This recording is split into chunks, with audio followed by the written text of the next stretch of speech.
పెద్ద స్టార్ట్ అయింది. తడిచిపోతారేమో, లోపలికి రండి మా తమ్ముడు అక్కడ బ్యాక్ సైడ్. అందరికీ నమస్కారం.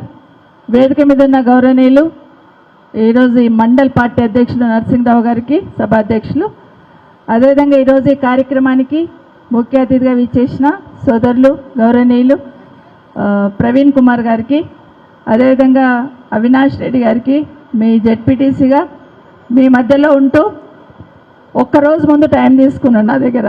ఒక్క రోజులోనే ఇంత పెద్ద ఎత్తున ఏర్పాటు చేసినందుకు అవినాష్తో పాటు అందరికీ కూడా, వేదిక మీద ఉన్న వాళ్ళందరికీ, అదేవిధంగా వేదిక మీద ఉన్న దేశమల్ల ఆంజనేయులు గారికి, వేదిక మీద ఉన్న గౌరవ ఎక్స్ జెడ్పీటీసీలు, మార్కెట్ కమిటీ చైర్మన్స్, మాజీ సర్పంచ్లు, ఎంపీటీసీలు, పార్టీ గ్రామ శాఖ అధ్యక్షులు అందరు కూడా పార్టీ జెండా బట్టి గులాబీ కండువా మెడల్ వేసుకొని పనిచేస్తున్న ప్రతి ఒక్కరికి, వారితో పాటు ఫస్ట్ టైం మా బాబు మాట్లాడిండు మా కన్నకి, వారితో పాటు పత్రిక అండ్ మీడియా సోదరులకు కూడా అందరికీ నమస్కారాలు. ఎక్కువ టైం తీసుకొని ప్రవీణ్ గారు మాట్లాడినారు. కానీ ప్రవీణ్ గారితో మాట్లాడుతున్నప్పుడు ఆనాటి ఉద్యమంలో పాల్గొన్నప్పుడు ప్రవీణ్ గారు ఆఫీసర్గా ఉండే, తెలంగాణ ఉద్యమం నడుస్తున్నప్పుడు ఉస్మానియా యూనివర్సిటీలో పిల్లల మీద లాఠీ చార్జ్ జరగొద్దంటే, ఉస్మానియా యూనివర్సిటీలో ఉన్న పిల్లల అంబిషన్ అంటే ఆకాంక్ష అర్థం చేసుకోవాలంటే తెలంగాణ వాదం ఉన్న ఆఫీసర్ అయితే బాగుంటుంది అన్నప్పుడు ప్రవీణ్ గారిని చూస్ చేసుకున్నాం. ఒక్కసారి ప్రవీణ్ గారిని అక్కడ ఇన్ఛార్జ్గా పెట్టిన తర్వాత ఇంకా 2-3 సంవత్సరాలు ప్రశాంతంగా ఉన్నాం. ఎందుకంటే ఉద్యమం నడిచింది. అదేవిధంగా ఎక్కడ ఎవరికి ఒక దెబ్బ తగలకుండా కూడా చూసుకున్నారు. ఈరోజు ప్రవీణ్ గారు కూడా మన పార్టీలోనే ఉండడం నిజంగా చాలా సంతోషం. వారితో పాటు ఇక్కడికి వచ్చిన మా అక్క చెల్లెళ్ళకి, అన్న తమ్ముళ్ళకి అందరికీ నమస్కారాలు. షాబాద్ అనగానే పట్నం కుటుంబానికి ఎంత ముఖ్యమో ఇంద్రారెడ్డి గారికి అంత ప్రేమ ఉండేది షాబాద్ అంటే. వాళ్ళ అల్లుళ్ళ మీద ఏమనలేని ప్రేమ ఉండేది. అల్లుళ్ళ మీద ప్రేమ షాబాద్ మీద ఏర్పడిపోయింది ఎట్లయినా. సో షాబాద్ అనగానే చేవేళ్ళలో లేకపోయినా కూడా షాబాద్ అంటే నాది అన్నట్టు ఇంద్రారెడ్డి గారు ఉంటుండే.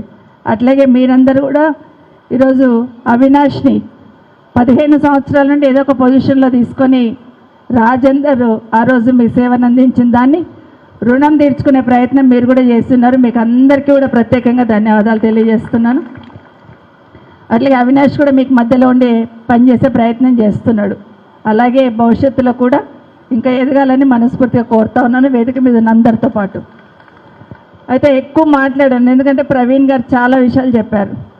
ఇప్పుడు వస్తూ ఉంటే చిట్టీలు పట్టుకొని పోతున్నారు. ఏం చిట్టీలు అని అడిగాను ఇప్పుడే. అంటే యూరియాకి చిట్టీ పట్టుకొని అమ్మలందరూ అటు పోతూ ఉన్నారు. అంటే గతంలో కేసీఆర్ ఉన్నప్పుడు ఎట్లా ఉండే, ఇప్పుడు ఎట్లా ఉంది అనేది ప్రతి ఒక్కరు ఈరోజు ఆలోచించుకుంటున్నారు. కేసీఆర్ గారు ఉన్నప్పుడు నెలకి ఒక్క రోజన్నా గంట రోజంతా కూర్చుంటుండే. వర్షం మొదలు కాకముందంటే ఎండాకాలం ఉన్నప్పుడే మేలోనే మీటింగ్ పెట్టి మాకందరికి చెప్తుండే, ఎండాకాలం అయిపోగానే చినుకులు పడంగానే రైతులకు ఇబ్బంది లేకుండా చూసుకోవాలి, ఎరువులు ఎట్లా ఉన్నాయి, షాబాద్లో ఎన్ని ఎకరాలలో ఏం పంట వేస్తారు, ఎంతమందికి ఎన్ని సంచుల యూరియా కావాలా, ఇదంతా కూడా ముందే లెక్క చూసుకోండి అని చెప్పి అవన్నీ పెట్టుకుంటుండే. కానీ ఈరోజు ఎట్లా ఉందంటే ఎక్కడ పోయినా యూరియా కోసం 2 నెలల నుండి ఏడుస్తూ ఉంటే ఈ ప్రభుత్వానికి కనీసం కనిపించట్లేదు, మాట్లాడడం కూడా సిద్ధంగా లేరు.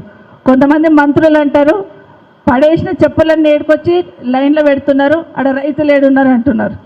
కొంతమంది మంత్రులు అంటారు అక్కడ యూరియా ఉంది కానీ ఎక్కువ కొనుక్కొని పోతున్నారు అంటున్నారు. ఇప్పుడే ప్రవీణ్ గారు చెప్పినట్టు నిన్ననే ఒక దగ్గర రైతులందరూ కూడా ఎక్కడైతే యూరియా వాళ్ళ ఇండ్లలో పెట్టుకున్నారో, ఎక్కడైతే బ్లాక్ మార్కెట్లు అమ్ముతున్నారో వాళ్ళని పట్టించున్నారు. దాన్ని మాత్రం పట్టుకుంటలేరు. కానీ ఏదైనా కూడా కేసీఆర్ గారు పార్టీ చేస్తుందంటారు తప్పిస్తే దాని వెనకాల ఉన్న కష్టం ఏందని ఆలోచిస్తలేరు.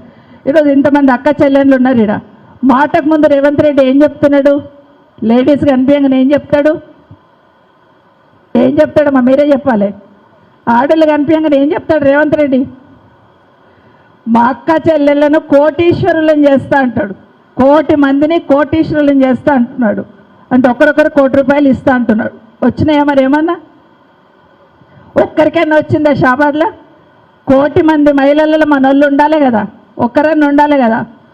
ఒక్కరికి ₹1 రాలేదు. కానీ మాటకు ముందు 1,00,00,000 మంది మహిళలను కోటీశ్వరులను చేస్తా అంటాడు. కోటీశ్వరులను చేస్తాడు దేవుడు ఎరుగు, కానీ ఒకటి మాత్రం చేసి చూపిస్తున్నాడు. ఆడబిడ్డల్ని యూరియాకి లైన్లో నిలబెడుతున్నాడు. చిన్న బిడ్డలు నెత్తుకొని లైన్లలో వచ్చి పడుతున్నారు. పాలిచ్చే తల్లి బిడ్డనెత్తుకొని 10 మందిలో కూర్చొని పాలించుకుంటూ లైన్లో నిల్చుంటున్నది.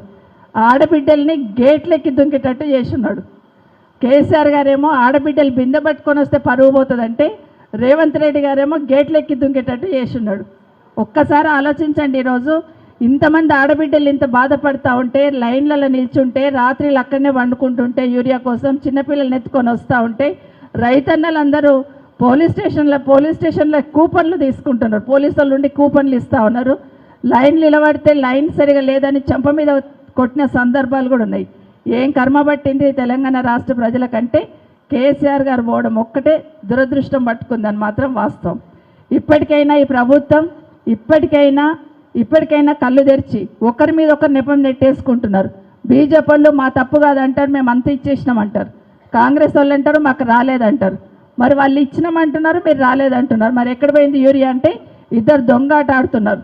అక్కడ వాళ్ళు తప్పించుకుంటున్నారు, వీళ్ళు తప్పించుకుంటున్నారు. ఇద్దరి మధ్యలో ఎవరు బలి అవుతున్నారంటే తెలంగాణ రాష్ట్ర రైతన్నలు బలి అవుతున్నారు. రైతులు బాధపడుతుంటే సోయి లేకుండా రాజకీయం మాత్రమే చేస్తారు తప్పిస్తే రైతుల గురించి ఆలోచిస్తలేరు. అది వాస్తవం.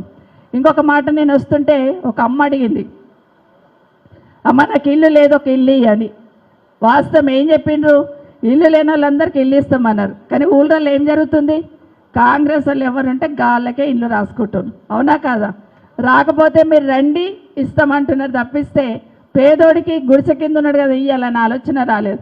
గాంధీ భవన్కి వెళ్ళి ఇల్లు ఇస్తున్నాం అన్నట్టు కాంగ్రెస్ కండువలు వేసుకొని ఊళ్ళల్లో ఎంత రాజకీయం చేస్తున్నా మనం చూస్తున్నాం. తప్పకుండా ఇంకొక 2 సంవత్సరాలు అయిపోయింది, ఇంకో 2 సంవత్సరాలు అయితే మళ్ళీ కేసీఆర్ వస్తాడు.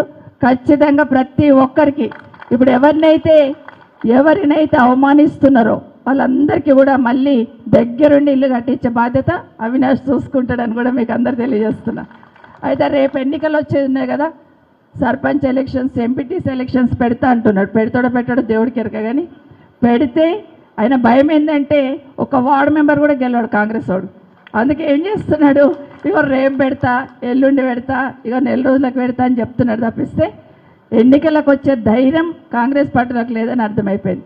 కానీ ఎప్పుడు వచ్చినా సర్పంచ్ ఎలక్షన్ కానీ, ఎంపీటీసీ ఎలక్షన్ కానీ, వార్డు మెంబర్ కానీ ఖచ్చితంగా బీఆర్ఎస్ పార్టీ వాళ్ళనే గెలిపేయాలని మీకు అందరు కూడా చేతులు జోడించి వేడుకుంటున్నాను.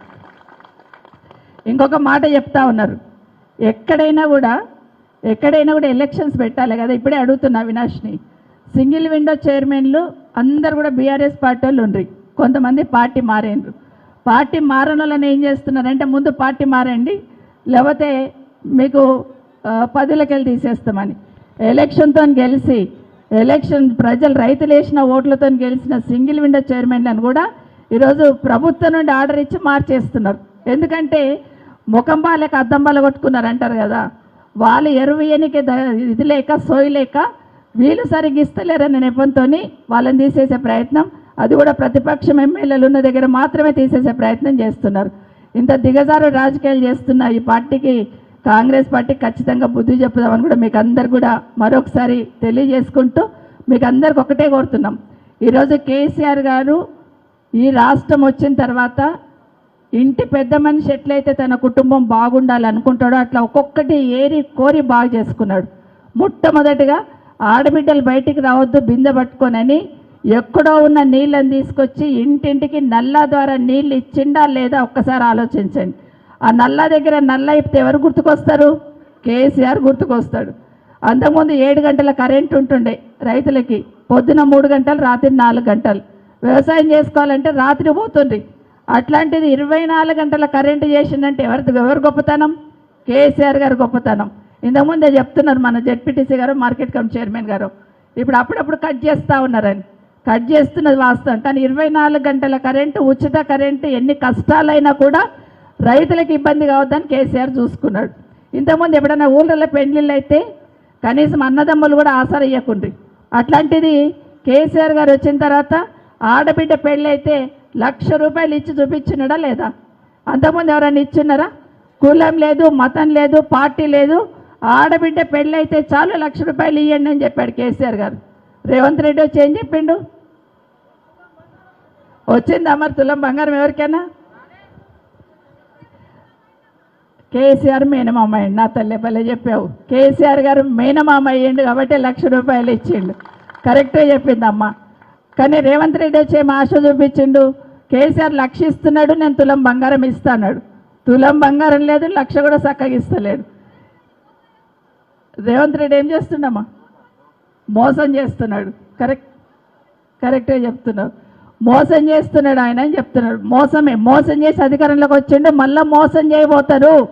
రేవంత్ రెడ్డి గారు మనకు దొరకరు కాబట్టి రేవంత్ రెడ్డి గారు కండువ వేసుకున్న నాయకులు ఉంటారు కదా, వాళ్ళని గల్లబట్టాడు కండి మీరు అందరు కూడా. ఎందుకంటే ఊర్లలో వాళ్ళే దొరుకుతారు కదా. తులం బంగారం ఇచ్చి ఓటు అడగమని చెప్పండి. 15,000 ఎకరాకే ఇస్తాడు, 15,000 వేసి ఓటు అడగమని చెప్పండి. రుణమాఫీ కానోళ్ళు చాలామంది ఉన్నారు, అప్పు మాఫీ కానోళ్ళు. అప్పు మాఫీ చేసి ఓటు అడగమని చెప్పండి. మన అమ్మలకు అందరకు, కోడళ్ళకు, అత్తకేమో 2,000 పెన్షన్ వస్తుంది, కోడలికి 2,500 ఇస్తా, అత్తకు 4,000 చేస్తా, మాముంటే మామకు కూడా ఇస్తా అన్నాడు. అవునా? అత్తకు ఒకదానికే ఇస్తున్నాడు కేసీఆర్, ఇప్పుడు 2,000 ఇస్తున్నాడు. నేను వస్తున్నంటే 4,000 చేస్తా, అత్తకి ఇస్తా, మామకి ఇస్తా, కోడలికేమో 2,500 ఇస్తా అన్నాడు. అత్తకు మామకు 4,000 8,000, కోడలికి 2,500, 10,000 ఇస్తే కానీ నీకు ఓటు వేయమని చెప్పండి కాంగ్రెస్ వాళ్ళకి. ఇవి కదా మనం అడగాల్సింది. పెద్దవన్నీ పైన కొట్లాడదాం, ముందు ఇవి అడుగుదాం. ఇంకో మాట చెప్పిండు, ఆడబిడ్డలు చదువుకున్న పిల్లలు ఉంటే స్కూటీలు ఇస్తా అన్నాడు. కాబట్టి ఇవన్నీ అడుగుదాం, ఇవన్నీ వసూలు చేద్దాం. ఖచ్చితంగా అవన్నీ ఇస్తేనే మన ఊళ్ళో కాలు పెట్టుండి కాంగ్రెస్ పార్టీలు జెండా పట్టుండి అని మీరు గట్టిగా అడిగితే మళ్ళీ కనీసం ముఖం చూపించిన వాళ్ళు కూడా దొరకరాడ. కాబట్టి మనం అందరం కూడా రేపు ఎన్నికల్లో ఏ ఎన్నికలు వచ్చినా కూడా బీఆర్ఎస్ పార్టీని కారు గుర్తుని గెలిపించి కేసీఆర్ గారిని మరొక్కసారి ముఖ్యమంత్రి చేసుకుందామని మీకు అందరు కూడా మరొకసారి పేరు